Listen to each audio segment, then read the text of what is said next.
For those that don't know, Dillon Danis is fighting Logan Paul. Actually, you guys do know this. Where have you been if not?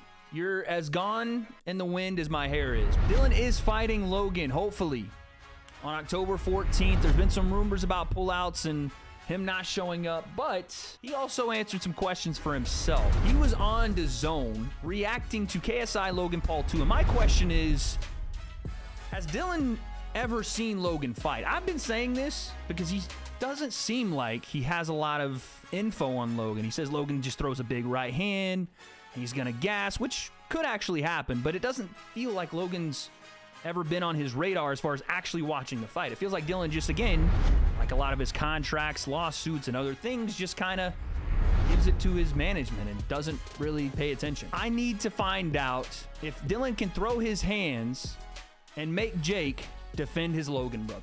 Dillon's reacting to KSI Logan Paul 2. He's breaking down their footage, and I'm interested in what he has to say. So, breakdown, let's go. That wasn't Fat Neek. That was Jack Neek. Beef jerky. Pause. All right? That was not Fat Neek, son. Jack Neek beef jerky. He's sloppy. I know Logan. I watched this before. He's a singular shot fighter, so I think it's going to be very easy for me. Okay, so he's watched this before. All right, so he has seen it. Shout out to Justin Biebs in the Drew House gear, all right? He will combos to beat him.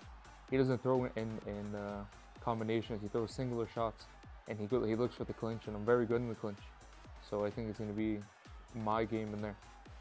So, interesting take. He says that Logan is a singular shot fighter that doesn't throw combinations and looks to clinch. I think in this fight, specifically the one he's watching, it was KSI that kind of forced the clinch out of Logan with so much forward pressure and just being all over him. Now, again, you can make some comparisons between KSI's fight style and what I think Dillon will bring, especially at the time, right? At the time, KSI was not as technically polished, a little bit wild, and a lot of forward pressure.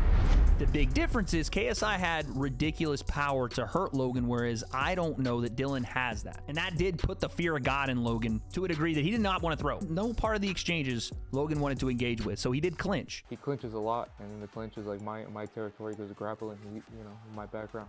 See, though, again, it's not the same here in boxing. It's not. There are guys that have been great clinch artists in MMA and wrestling and jiu-jitsu come over. I mean, Ben Askren is the massive point to here, the one I, of course, got right in everyone's memory. He used this same kind of mentality. Well, if this goes to a clinch or if it goes to later rounds, I'm going to gas him because my clinch work is what I do as a grappler. Didn't happen. Ben Askren turned to Ben Cream or Ice Cream because he melted when punches hit him. Dillon, once again, is relying on these same old tropes from MMA. Like, you have to be able to box. You have to. Back and forth in the build up to you and Logan. Do you think this fight has gotten really personal between you two? Yeah, for sure. I think that's why it's bigger than Tom Fury and KSI, because that's not like me and Logan. Me and Logan's very personal, and it's been personal for almost like 10 years now between me, him, and 10 years? Are you telling me Dillon was beefing Logan at like, Logan was what, 17 years old? It definitely hasn't been 10 years or near that. He wasn't like beefing Logan when Logan was at Westlake High School in Ohio. Yes, I did my research doing fucking wrestling holds. No, just because Dillon's shirt says attitude and he's a big fan of the WWE doesn't mean he gets to fabricate how long he's been beefing with Logan Paul. I think a lot of people look at this and think it's just been personal since Dillon's been posting tweets. But Logan and Dillon and Jake and Dillon and even KSI and Dillon have all had these like shots at each other. It's been mostly Logan and Jake and Dillon back and forth for like we said, 5 years now. So this is I guess Dillon's way of saying it's been personal for a long time. So when I say this stuff, I mean it. When we get in there, he's fighting for his fiance, you know? So he's gonna be coming at me with everything he has, and I'm ready for it. I want the best version of him. Dude, it's like Dillon is permanently on Benadryl. Legitimately, it's like it's harder for him to keep his eyes open than to blink. It's crazy. And I can eat his punches all day long. Because seeing these shots of like KSI hitting him. Did you say I can eat his punches? It's like a bum fight. So, yeah, not too much to really see. Like they're so bad, you know. Yeah, the most I see out of I would argue Logan in this fight is better than Dillon, at least technically, is now. For him to say that they're bad, okay, he's not wrong in the sense of like what a professional boxer would be, but in KSI 2, Logan was already technically better as a boxer than Dillon has shown to be so far. Maybe he shows up in a different fashion on fight night, but at that time, the basics Logan still had more than I'm seeing from Dillon. KSI's killing him in the clinch, so imagine me in there. Step out, let him go. Box. It's interesting. He says KSI is killing him in the clinch. So Someone said Dillon blinks in reverse. I don't like what I'm hearing from Dillon, though. It's very much the macho, I'm going to walk through punches, I'm going to eat everything he has and dominate him in the clinch. You could get away with that in MMA because of the tools at your disposal, right? So all that high-level experience in the clinch and the elbow pulls and turns, and that stuff will be good for a couple of seconds until the referee steps in, separates, and now you're back at a range where you have to continue to try to enter the range, try to make either punches miss or, like he's saying, just eat shots continuously and walk through them. It's not a good strat, man. I don't know why MMA dudes just, they continue to go by this game plan. Logan is like, he's in a gas. I feel like he throws all his power into his shots, so it's very easy to see when he throws. It's very open and very telegraphed, you know? I think it's too easy for me to see the shots. I can see the For what he says about Logan there, again, he has some like half truths. He's like, yeah, Logan puts a lot of stuff behind his shots and I can see everything coming. It's telegraphed. I don't really see a ton of that from Logan. I don't see Logan being super telegraphed or putting a ton behind shots outside of maybe the one kind of flurry you saw from him versus Floyd Mayweather, or maybe a couple of the right hands in that fight. But in this fight, the only thing I guess that was telegraphed was he was just on his back foot jabbing away. So I don't know where Dillon's getting that read, but in talking about gassing, not a bad take. Logan has had issues with his gas tank as guys have pressured him forward. But the problem is Dillon's got to get some respect. He's got to get some of that R-E-S-P-E-C-T, that is what it means to me. He's got to get some of that respect. And that means with power, something to throw Logan off, something to get him threatened, scared of something that Dillon does. Logan doesn't feel threatened at all. You threaten him with something early, you land something, then go to the body. The later rounds are the only spot I see Dillon winning this, because I don't see him winning a decision either. And like watching KSI is so bad. Oh my God. Like, it's literally like a guy from the street just throwing like haymakers. That's how Dillon fights. That's how Dillon fights as well. Like, again, I understand that he has a level of fighting that neither of these two have, but like, yeah, okay, KSI doesn't fight with the most technique.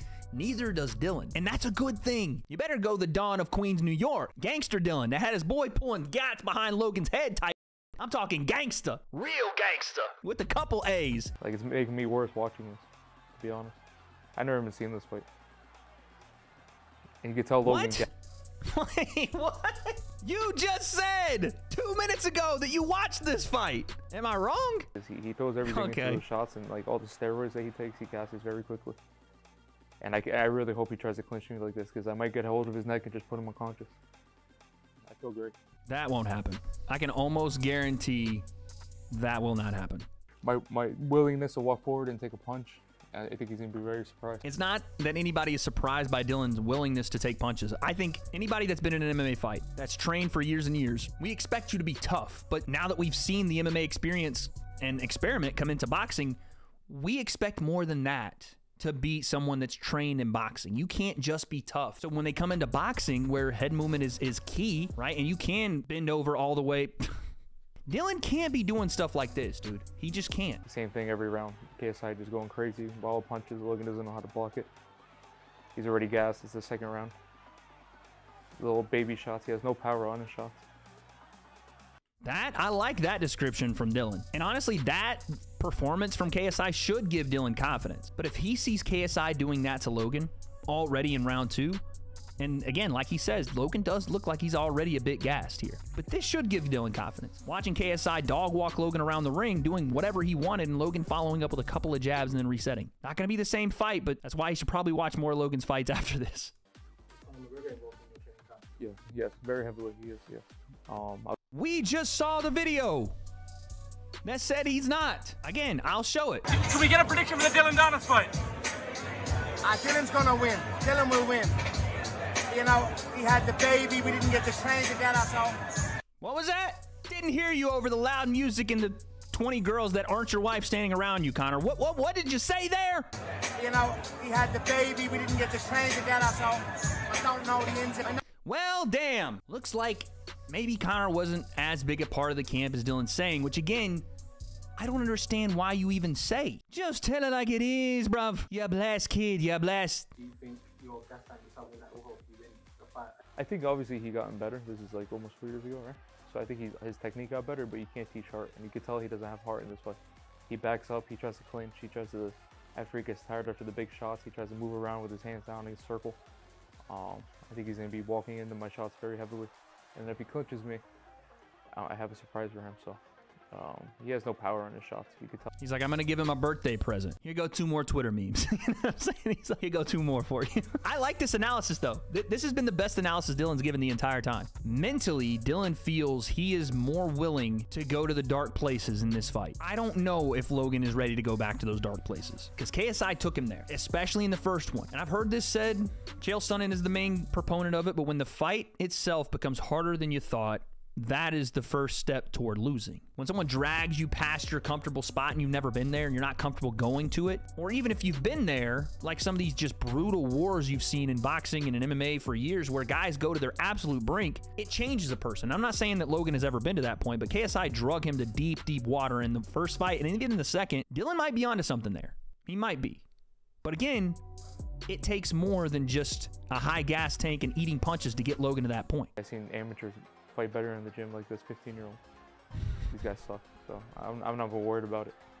And then after today, seeing the press conference, like, he's so emotional, he's gonna come at me and he's gonna gas out, and it's gonna be an easy TKO. For Logan to be as big as he is, you would think he should have devastating power. And as muscle-bound and fast twitch as he is, and maybe, again, we haven't seen him in a while. So maybe that's the case, but we haven't seen that to this point. You haven't seen him sit down on shots and really be able to hurt people outside of the one he hit KSI with. Logan, I'm sure, has that ability. We just haven't seen it yet. The fight is agreed at 6 rounds. Why not more? It is 6 rounds, but we're trying to add it more, yeah. Yeah, but it's agreed to 6 rounds at 195. Okay, 6 rounds at 195. All right, well, there you go. How many more rounds would you say? 12. I want 12 rounds, yeah. I told him let's go to the death and see who dies in there, see who has more heart, but he said no. Blowing very, very heavily here. But he said no. Like, that was even a part of negotiation. Yeah, I said let's just go to the end and see who dies, and everybody was down except Logan. The contract was there. He just said no. Like, yeah, all right, bro. He's fully conditioned, and he can go a hard 6 rounds. Watching this is so bad. I've seen 15-year-olds far better than this. I do agree, though. I mean, obviously it's 4 years ago, so I would imagine he got better. You know, he has a full-time trainer in his corner and stuff. So, but yeah, this would be an easy fight for me. By the way, let's just get this out of the way. That was a knockdown. Jack Reese missed it. It was a knockdown. Do you think Logan? You think KSI will be next in your list? I think it would be Jake Paul. Yeah, I think Jake will try to avenge his brother, so I'll go for Jake Paul. KSI maybe it would be there, but I'm an MMA fighter. You know, I fight in a real fight. This is a boxing competition, not a real fight. So we'll see. I don't know. It makes more sense for him to fight Jake, in my opinion. There's actually like beef there, but I don't know if Jake is gonna fight Dillon, if that makes sense. I don't think he would make it past 30 seconds with me. Yeah, that's why he's boxing. The bag was very big for MMA, and he turned it down around to do this. So he knows that I would kill him in a real fight, and I might do it in there. So there's nothing in the contract that says I can't. So I might just grab a hold of his neck and put him on contract. He already got choked out by Nate Diaz in the street, so he's seen it happen. Puts his head down. I fully believe that Dillon thinks that truly was Logan that got choked out in the street by Nate Diaz. Like him smacking his head against that wood is the same mindset as someone that believes that Logan got choked out, legitimately. He's not even looking at KSI. He's putting his head down. When he throws his overhand, he closes his eyes and just hopes for the best. You can't really take much from this fight. It's so bad. Like, KSI's so bad. So, yeah, it's just the same thing over and over again. KSI, they're both closing their eyes and just swinging at each other. Logan has no power in his shots. It's only the first round you got to be worried about, but they hold gas. And just like Logan and KSI, they had a big rivalry back in the day. Yeah. Do you think do you see any time in the future? Yeah, we were talking about it after the fight. We'll probably make like a prenup act. So me and him will partner up. The man said after the fight, we'll have a prenup after. We'll get together. Like, I know the best man thing was out there. You don't have any. He doesn't even read the contract sent. Like, how you gonna? Never mind. So there's Dillon Danis. I think that this was eye-opening in some respects. Like, Dillon just, again, completely disregarding Logan's ability is just a mistake. It's just a mistake. Like, to think you're just going to walk through stuff and that's how you're going to win the fight. We've seen it. It's literally 0 for every MMA fighter that's come to box. 0% chance of winning when you do that. No one's done that. Many have tried, and many have been knocked down and or out because of it. It's the worst strategy to have. Like, I understand being tough, and I understand getting into the deeper rounds and pushing Logan and putting volume on him and just trying to gas him, trying to get to his tank, but just walking into shots is not going to do it. And being prideful about the fact that you can take punches is not it. Clinch work, I like to hear from Dillon. That's the other side of this. I love to hear him talk about the clinch work because I do want to see some of that. But again, you have to realize this is boxing and not MMA. You're not going to live in the clinch. You're going to have very sparse moments there, but you're not going to live there. So if you're Dillon, I don't like that he's not training with Conor like he said he was. I don't like that he doesn't have a consistent camp. I don't like the strategy he's envisioning for this fight. I don't like a lot of it, but maybe there's just something there. Maybe he's playing possum. Maybe he's just lying about it all to get everybody to think this. I don't know. I don't have those answers, but will Dillon Danis beat Logan Paul? Chances are probably not, but it's not impossible. So October 14th, hopefully Dillon does a couple more head slaps on the wood, pause, and gets the noggin condition because Logan's coming to embarrass this man because he's done it to him on Twitter. What happens in the fight? Guess we'll find out.